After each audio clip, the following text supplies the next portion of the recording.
सभी भक्तों से मेरी प्रार्थना है कि इस वीडियो को ज़्यादा से ज़्यादा लाइक करें, कमेंट करें और सब्सक्राइब करें।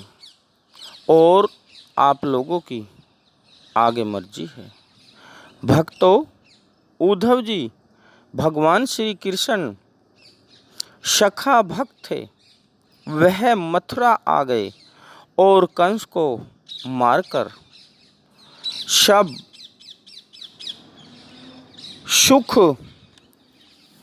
सुखी बना दिया।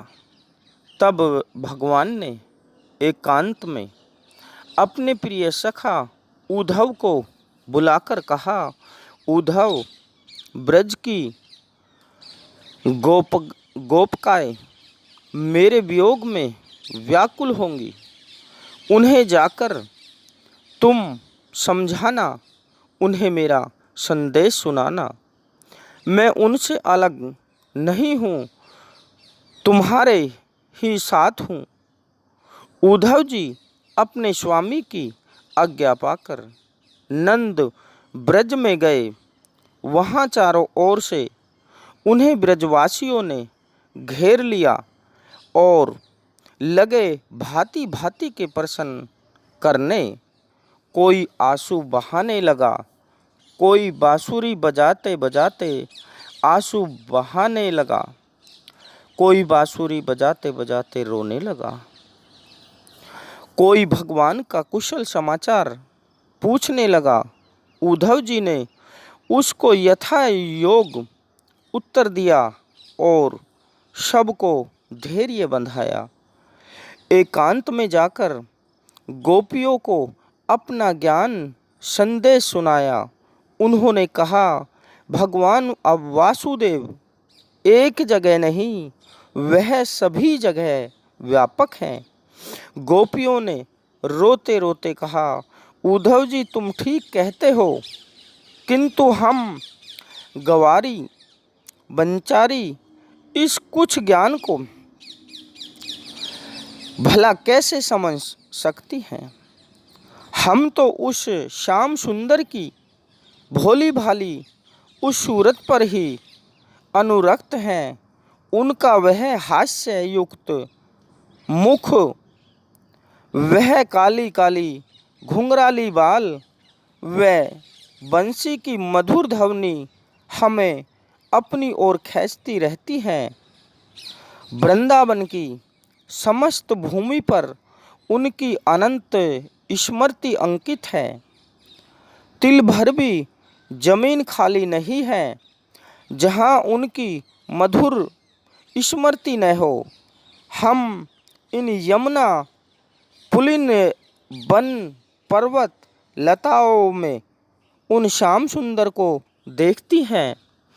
उनके ऐसे अलौकिक प्रेम को देखकर उद्धव जी अपना समस्त ज्ञान भूल गए और अत्यंत करुणा के स्वर में कहने लगे, मैं इन ब्रजांगनाओं की चरणों की धूल की भक्ति भाव से वंदना करता हूँ,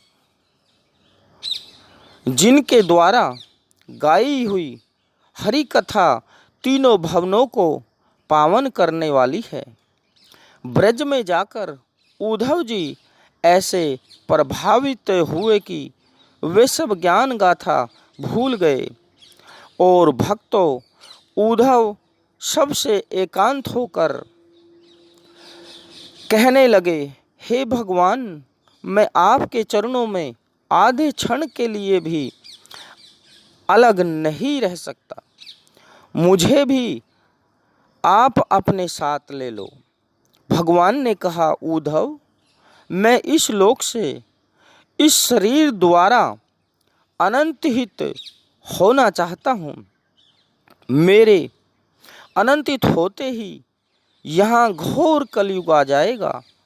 इसलिए तुम बद्री का आश्रम को चले जाओ और वहाँ तपस्या करो। तुमने कलयुग का धर्म वहाँ नहीं पाए व्यापेगा।